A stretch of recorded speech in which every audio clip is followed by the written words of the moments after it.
What's up, everybody? Back again. Out here checking crops. Look at these beans and you see this little stretch of pigweed out there. That's where it drowned out at. But anyway, beans looking pretty good. They loading up. Let's hope we get rains and continue to let them grow. Time to shower. We might make a crop over here. You know what I'm saying? So they doing pretty good. These are dryland beans actually. So I'll be pretty tickled to death if this field acts up and does what it's supposed to do. Like I said, this was old family ground.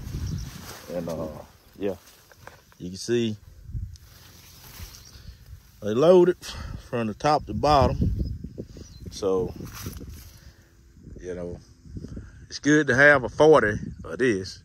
Probably ain't quite 40 out here. I'd say maybe 37 acres or so, or 36 acres planted after you technically hit all your mud holes or whatever. But these are, like I said, Ash Grove 48 9s, and they doing pretty good.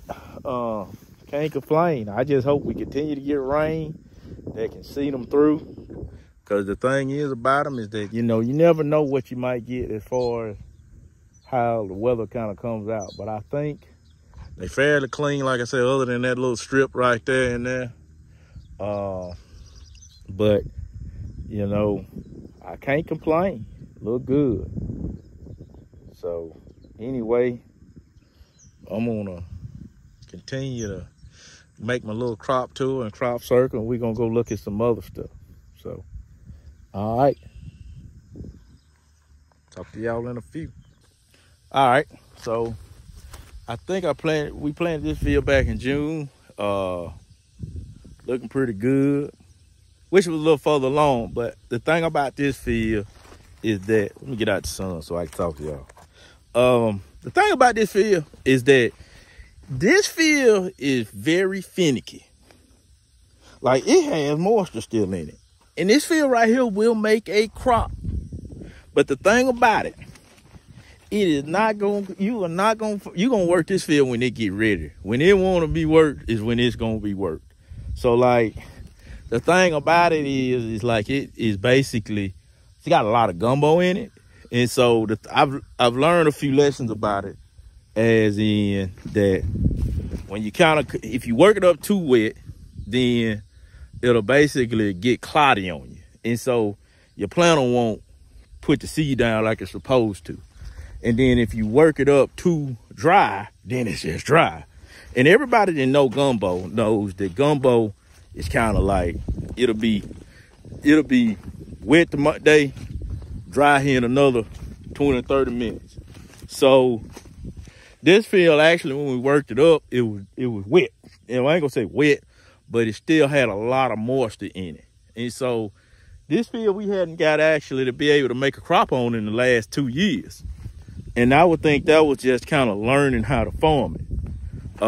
2 years ago, it basically, well, 2 years ago, it didn't come up at all. Moisture just completely left.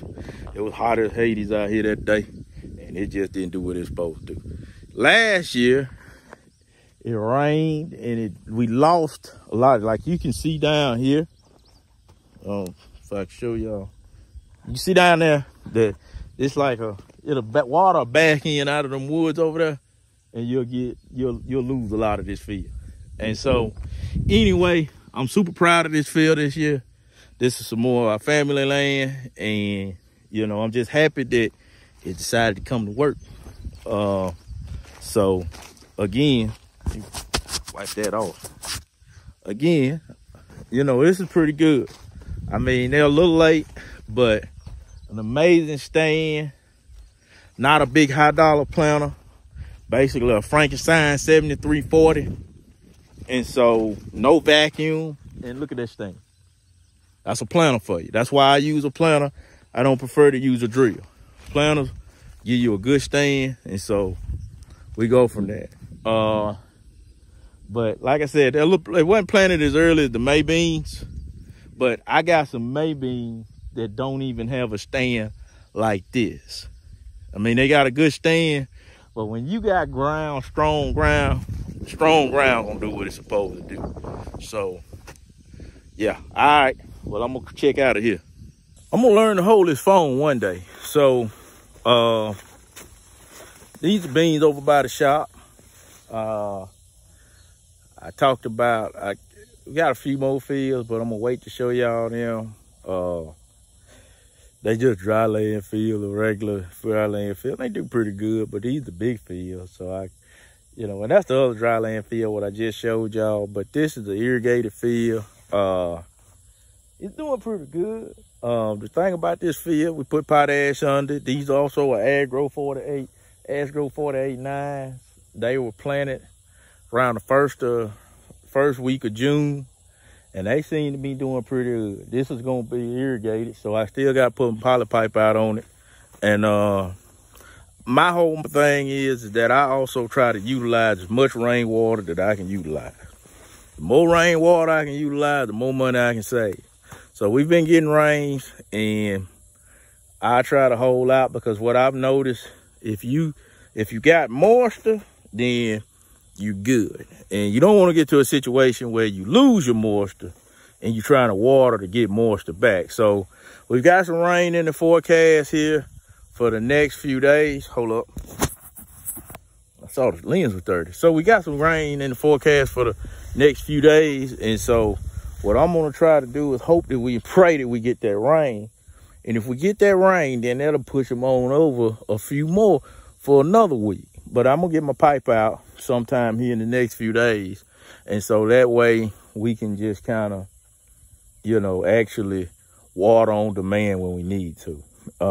This is behind a corn rotation. I'm a big believer in rotating behind crops. Unfortunately, corn ain't worth a flip this year.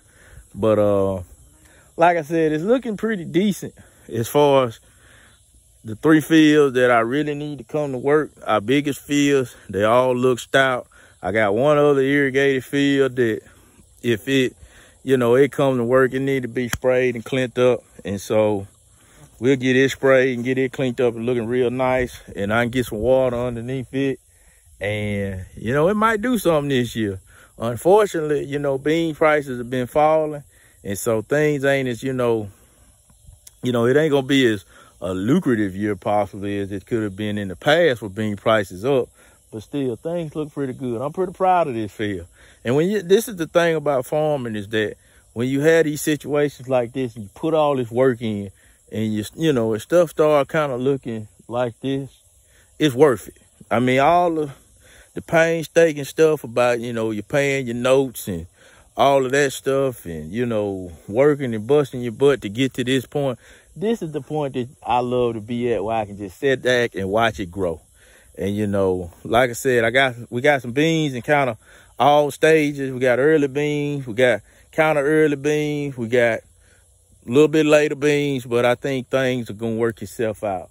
Like I said, this year was an all bean year just because of the fact that corn just wasn't, to me, on dry land, cash flowing like it should with the price of fertilizer.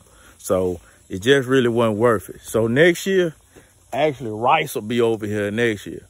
So it'll be row rice on this field, because this field's going to have some dirt work done this fall. And so they're going to come in, take out that hole, take out these high spots. So instead of watering off of that high spot right there, I should be able to water all the way to that part of the field with one leg of poly pipe, which would be so much less of a headache. Well, much less of a headache. Sorry, I got to get my words twisted up. So much less of a headache than putting out 3 legs of poly pipe. So we'll see how that goes.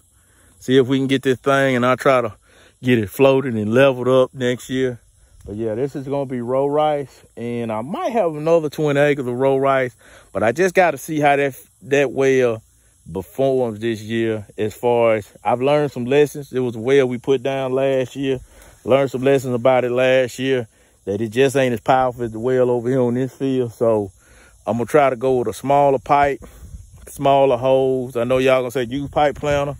and I could, but I mean, you know, I'm just, I also like to try things and learn things. So I'm pretty good on you minimizing the amount of pipe that we need, you know, but I want to be able to water it efficiently. So we'll get to that. And, you know, I don't know, but I'm going to sign off. Just wanted to give y'all a little crop tour update. I actually got some other videos too of me giving the crop tour, but like just didn't pan out. I might try to splice these together earlier.